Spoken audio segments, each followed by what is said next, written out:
ऐसा कहीं नहीं लिखा, किसी किताब में भी नहीं लिखा कि अगर पुरुषों के साथ पीड़ा हो तो महिलाओं को आगे नहीं आना चाहिए। जब भी महिलाओं के साथ कुछ गलत हुआ हमेशा पुरुष आगे आए हैं, हमेशा। मर्द को दर्द होता है, मर्द सबसे पहले बता दूं कि बहुत इमोशनल होता है। पुरुष इतना इमोशनल होता है और बहुत सारे प्रेशर में काम कर रहा होता है। उसके ऊपर माँ बाप का प्रेशर, फैमिली का प्रेशर, बहन का प्रेशर, भाई का प्रेशर, पत्नी का, गर्लफ्रेंड का, बॉस का, सोसाइटी का, फ्रेंड्स का, इतने प्रेशर में वो काम करता है। बेचारा अगर अपनी व्यथा कहना भी चाहे तो कोई सुनता नहीं, अट्टहास मजाक बना के रखा हुआ है उसको बोलने नहीं देते। मर्द हो तुम चुप रहो। उसके संघर्षों की हम बात नहीं करते, महिलाओं के संघर्षों को हम बहुत बढ़ा चढ़ा के बात करते हैं। जिस तरह से महिला सशक्तिकरण के नाम पे महिलाओं को सशक्त किया जा रहा है, हम पुरुषों को उतना ही दबाया जा रहा है। और पुलिस स्टेशन में, मुंडका पुलिस स्टेशन की बात है ये, तो वहाँ पे क्या किया, खड़ा हो जा और ऊपर से मेरे को मतलब चाटे मतलब बरसा दिए। जितना वो मार सकते थे ना उतने, आंखों में अंधेरी आ गई। तो बोले कि मुर्गा बनना पड़ेगा। मैंने मना किया तो उसने क्या किया, अपनी बेल्ट निकाल ली, पट्टा, और मेरे हाथ ऐसे करवा दिए और वो मारने लगे। वहाँ पे हाथों में मतलब नील पड़ गई, वो हो गया। अब ये सब होने के बाद लड़की मेरे पास आई, बोली मेरी माँ ने 10,000 रुपये फूके थे इसी काम के लिए, तेरा ये हाल देखने के लिए। और ये मतलब सब प्रताड़ित करने के बाद वो मेरे को वहाँ पे लोकम में बंद करवा के चली गई। मैम, जिस तरीके से आज यहाँ पे लोग जमा हुए हैं पुरुषों की राइट्स के लिए, आप भी यहाँ पे शामिल हुई है। कई बार जब पुरुषों की राइट्स की बात उठाई जाती है तो कई लोग बोलते थे कि पुरुषों का राइट्स उठाना यानी कहीं ना कहीं एंटी वुमन देख लेते हैं, उनको वुमेन से अगेंस्ट देख लिया जाता है। क्या कहना चाहेंगे सब? मैं एक महिला हूँ, आपको दिख ही रहा होगा, और मैं यहाँ पर आज नहीं कई सालों से आ रही हूँ और मोर देन अ डेकेड हो गया है मुझे, इस 12-13 साल हो गए इस पे आवाज़ उठाते हो। और मैं पुरुष आयोग NGO की प्रेसिडेंट हूँ। तो मैं अक्सर मेन की बात ही करती हूँ, और मेन की बात करना ऐसा कहीं नहीं लिखा, किसी किताब में भी नहीं लिखा कि अगर पुरुषों के साथ पीड़ा हो तो महिलाओं को आगे नहीं आना चाहिए। जब भी महिलाओं के साथ कुछ गलत हुआ हमेशा पुरुष आगे आए हैं, हमेशा। निर्भया जब कांड हुआ था तब 80% पुरुषों ने उस कैंडल मार्च में हिस्सा लिया था। तो आज जब अतुल सुभाष जैसे लड़के मर रहे हैं तो हम ज़्यादा संख्या में महिलाओं को आगे आना चाहिए, उस पीड़ा को समझना चाहिए। और हम महिलाएं हमेशा इक्वालिटी की बात करते हैं। मैं पिछले 5 सालों से कॉन्स्टिट्यूशन क्लब में पुरुष दिवस मना रही हूँ और हर बार सभी फेमिनिस्ट को इनवाइट करती हूँ, लेकिन एक भी नहीं आती है। और ये वही हैं जो कि इक्वालिटी का डंका बजाते हैं, लेकिन एक भी नहीं आती। मैं पुरुष दिवस हर साल इसलिए मनाती हूँ क्योंकि समानता की बात हम करते हैं। अगर महिला दिवस 2-2 महीने मनाया जाए और मुझे इनवाइट किया जाए तो पुरुष दिवस क्यों ना मनाया जाए। और जब मैं पुरुष दिवस मनाती हूँ तो वहाँ मंत्रियों को भी ईमेल्स भेजती हूँ, उनको भी अवगत कराती हूँ कि हम पुरुष दिवस मना रहे हैं, बड़े हर्षोल्लास के साथ मना रहे हैं। और हर पटल पे जा कर के, चाहे वो दूरदर्शन हो या दूसरे पटल पे जहाँ महिला दिवस मनाया जाता है, वहाँ मुझे बुलाया जाता है। तो मैं उनसे ये सवाल करती हूँ कि जब पुरुष दिवस मनाया जाता है तब आपको ईमेल भी भेजती हूँ और तब भी नहीं आते। और ये कैबिनेट मिनिस्टर से सवाल करती हूँ। जब UCC बन रहा था तो मैंने कैबिनेट मिनिस्टर से सवाल किया था कि पत्नियों के लिए तो सारे कानून हैं इस देश में, क्या पत्नियों के लिए कोई कानून है? तो ये अक्सर मैं इन सारी बहस में, डिस्कशंस में मीडिया के पार्टिसिपेट भी करती हूँ और हर जगह पे, हर प्लेटफॉर्म पे इस बात को डिस्कस करती हूँ। हाल में ही मैं मेट्रो में ट्रैवल कर रही थी, वहाँ मैंने बताया था कि यहाँ पर एक प्रोटेस्ट हो रहा है, जो वीडियो इतनी वायरल हो गई कि मुझे मीडिया हाउस से कॉल आने शुरू हो गए। नवभारत टाइम्स और दूसरे मीडिया हाउस से कॉल आए कि बधाई हो आपकी, तो वीडियो बहुत वायरल हो रही है जो आपने बनाई है अतुल सुभाष के लिए। मैंने कहा मैंने ये वीडियो सभी पुरुषों के लिए बनाई है जो मर रहे हैं, लेकिन अतुल सुभाष वो नाम है जिसने एक जन जागृति ला दी पूरे देश में, इसलिए हम रिलेट कर पा रहे हैं। मैं तो चाहूँगी कि मेरा भाई जो अतुल सुभाष है, जो जन जागृति लेके आया है, वो आगे बढ़ती रहे, वो बंद ना हो। और जब तक पुरुष आयोग नहीं बन जाता तब तक हम चुप नहीं बैठेंगे, आखिरी सांस तक लड़ते रहेंगे और इन सब भाइयों को न्याय दिलाते रहेंगे। अच्छा मैम, लेकिन जब भी बात होती है पुरुषों की बात होती है, पुरुष जब भी अपने मन के भावनाओं को बताने की कोशिश करता है, बात बोले कि तुम पुरुष हो, मर्द तो कभी दर्द नहीं होता, ऐसे कई तरीके की बातें चलती है समाज में।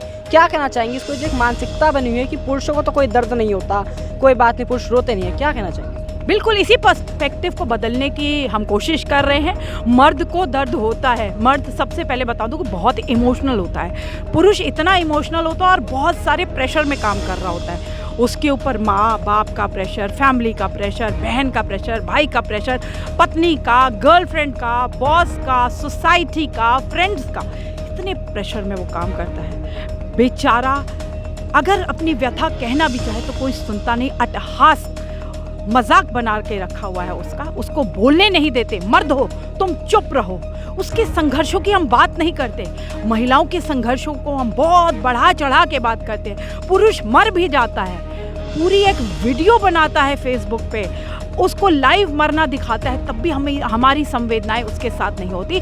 इसी को बदलने की, इसी नरेटिव को बदलने की कोशिश की जा रही है कि हाँ, पुरुषों के मन में भी दर्द है, पीड़ा है। स्पीक अप मैन, बोलिए, अपनी व्यथा को बताइए। समय आ गया है, अब बहुत हुआ अत्याचार आपके साथ, आप खुल के बात करिए और हम आपके साथ हैं और इस लड़ाई में आखिरी दम तक साथ रहेंगे। हमारा कानून है वो बोलता है इक्वलिटी है सबके लिए, आर्टिकल 46 कहता है, पर आपने स्पेसिफिक लिखा है इक्वलिटी फॉर मैन, तो क्या मैन को इक्वलिटी नहीं मिल पा रही? नहीं, ये बात बिल्कुल सच है। आज के टाइम में जिस तरह से महिला सशक्तिकरण के नाम पे महिलाओं को सशक्त किया जा रहा है, हम पुरुषों को उतना ही दबाया जा रहा है। अभी वर्बली मैं बोलता हूँ, जैसे क्या नाम है, मेरे पे 498 का एक FIR दर्ज हुई। हाँ, तो मेरी वाइफ ने क्या किया, उसमें आईओ ने एक रिपोर्ट तलब की। मेरी मोम जो कि 2020 में कोरोना के टाइम पे एक्सपायर हो गई थी, उस रिपोर्ट में आईओ ने क्या लिख रखा है, जो कि स्टेटमेंट है लड़की के, कि मेरे को मेरी सास ने प्रताड़ित किया और शादी कब हुई थी, 2022 में। हाँ, तो जो मेरी मदर 2020 में एक्सपायर हो गई थी, वो प्रताड़ित करके जाएगी? मरा हुआ एक आदमी वो प्रताड़ित करके जा सकता है? तो ये मतलब कहाँ का मतलब एक कितना भेदभाव किया जा रहा है। उसके वर्बली जो वो बोल देती है उसको एक्सेप्ट कर लिया जाता है और उसको लिख दिया जाता है, ठीक है, और थोप दिया जाता है आदमी पे।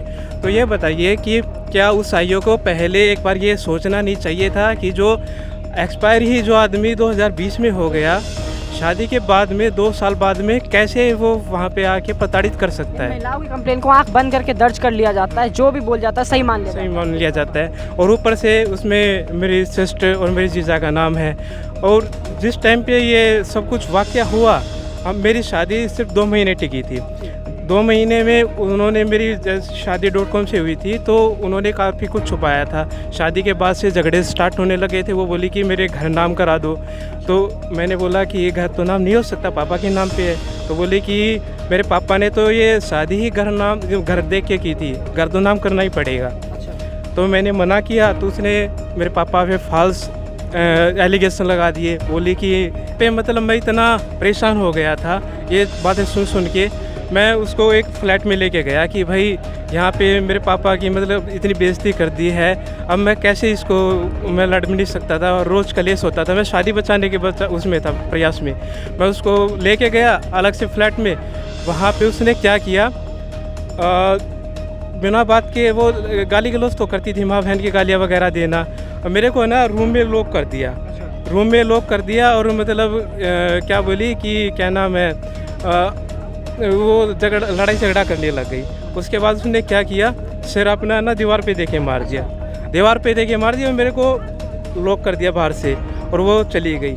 अब मैंने काफ़ी देर तक वो जैसे गेट नॉक किया, अब उसके बाद किसी ने वो गेट खोला। अब उससे पूछा मैंने, तो वो बोले कि भाई वो तो है ना पुलिस स्टेशन चली गई।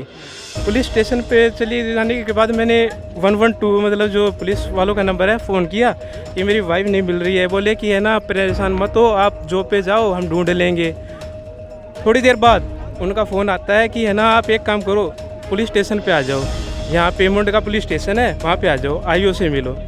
आईओ से मिला वहाँ मैं जाके, और पुलिस स्टेशन में मुंड का पुलिस स्टेशन की बात है ये। तो वहाँ पे क्या किया, मेरे को आईओ ने बोला कि है ना एक जो सिविल ड्रेस में था एक पर्सन, उसको बोली कि है ना इसको वहाँ पे कोई आइसोलेटेड रूम था, वहाँ पे ले जाके बैठा दिया। अब एक दूसरा बंदा आया, वो भी सिविल ड्रेस में था, बोला कि प्रदीप कौन है, मैंने अपना नाम लिया। उसने आते ही क्या किया कि ना क्या नाम है, खड़ा हो जा, और ऊपर से मेरे को मतलब चाटे मतलब बरसा दिए, जितना वो मार सकते थे ना उतने। आंखों में अंधेरी आ गई। तो उसके बाद मेरे को पुश करता हुआ वो SHO का जो रीडर होता है वहाँ पे ले गया, बोला कि मुर्गा बन जा। और मैंने कहा सर ये तो मतलब आप अगेंस्ट कर रहे हो लोग के, क्योंकि प्रताड़ित नहीं कर सकते। तो बोले कि मुर्गा बनना पड़ेगा। मैंने मना किया तो उसने क्या किया, अपनी बेल्ट निकाल ली पट्टा और मेरे हाथ ऐसे करवा दिए और वो मारने लगे वहाँ पे। हाथों में मतलब नील पड़ गई, वो हो गया। उसके बाद उसका मन नहीं भरा, जो मेरी आईओ थी वो अपने रूम में मेरे को लेके गई और उसने वहाँ पर मुझे प्रताड़ित किया, मेरे को थप्पड़ मारे। अब ये सब होने के बाद लड़की मेरे पास आई, बोली मेरी माँ ने 10,000 रुपये फूके थे इसी काम के लिए, तेरा ये हाल देखने के लिए। और ये मतलब सब प्रताड़ित करने के बाद वो मेरे को वहाँ पे लोकम में बंद करवा के चली गई। आपका केस अभी तक चल रहा है यानी कोर्ट में? मेरा अभी चल रहा है। अब उसने डीवी डाल रखा है और 498 का है। 498 में मेरे मतलब पूरे परिवार को, मैं, मेरे पापा और सिस्टर और जो मेरी जीजा है उनको फंसा रखा है, अक्यूज बना रखा है। और मेरी सिस्टर का तो वो पूरा टाइम चल रहा था, उसमें मतलब 8 मंथ की जो प्रेगनेंसी थी उस टाइम पर, उसको भी नहीं बख्शा। वो तो मेंटेनेंस भी दे रहे हैं आप फिर अभी इस टाइम? नहीं, अभी मेरा अभी चल रहा है, डिसाइड होना आर्ग्यूमेंट में लेवल पे है। और वो जॉब कर रही है और उसने, जैसे मैंने एविडेंस वहाँ पे लगाए हैं, तो उसने वो जितने भी इंस्टाग्राम पे जो उसमें डाल रखी थी वर्क प्लेस की सारी रील, वो मतलब डिलीट करके प्राइवेसी लगा दी है। मैं मतलब बहुत ज़्यादा सफ़र कर रहा हूँ, मेरे पापा हैं वो भी बहुत ज़्यादा सफ़र कर रहे हैं। क्या डिमांड क्या है, क्योंकि आप खुद इससे गुजर रहे हैं? हाँ, तो उसकी डिमांड बताता हूँ। ये बात है, वुमेन सेल में जब हमारी डेट लगती थी तो आईओ ने बोला कि भाई एक काम करो, आप मतलब दोनों को साथ तो रहना नहीं है, तो केस को है ना म्यूचुअल डिवोर्स लेके ख़त्म करो।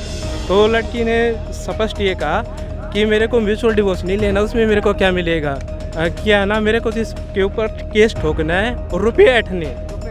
लड़की के वर्ड से लड़की के वर्ड थे। और जो वुमेन सेल से हमारा मेडिएशन में गया, मेडिएशन वालों ने मेरे पे दबाव बनाया कि भाई 40 लाख रुपए दे दे, बात ख़त्म कर। 40 लाख रुपए तो तेरे को देने ही पड़ेंगे, नहीं तो FIR हो जाएगी, पूरा परिवार तेरा जेल में सड़ेगा, ये वगैरह। मैं इतना मेंटली हरासमेंट किया मेरा, मैं बहुत ज़्यादा सफ़र करने लग गया था उस टाइम पे। बेसिकली चाह रहे हैं कि जेंडर न्यूट्रल लॉज बने यहाँ पे, जो आपने मांगे? इक्वलिटी बहुत ज़रूरी है, क्योंकि एक तरफा मतलब मैंने बताया ना कैसे कि एक लड़की के ने ये कह दिया कि मेरी मरी हुई सास वो मेरे को प्रताड़ित करती जा रही थी, वो भी दर्ज हो जाता है। तो इस केस का मतलब इस देश में क्या कर सकते हैं, हम सोच सकते हैं कि भाई कितना हमें बहुत ज़रूरत है, एक समान कानून होना चाहिए।